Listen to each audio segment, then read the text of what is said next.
May mga araw talaga na I feel drained, parang kulang ako sa energy. And I think malaking factor talaga is that I have an active lifestyle. I work the graveyard shift.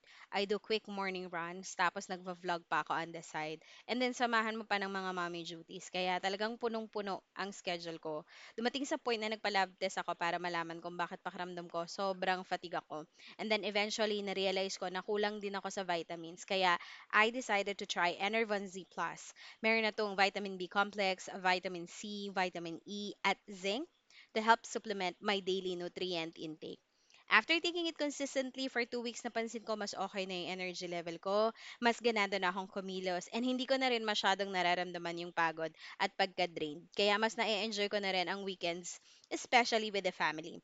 If you also have a busy and active lifestyle, you might want to try Enervon Z Plus as part of your daily routine. It's made by Unilab, a brand na trusted na talaga ng maraming Pinoy. Just take it once a day at sabayan mo ng balanced diet, regular exercise, at syempre sapat na tulog. Munting paalala, ang Enervon Z Plus ay multivitamins at hindi gamot sa anumang uri ng sakit. If symptoms persist, consult your doctor.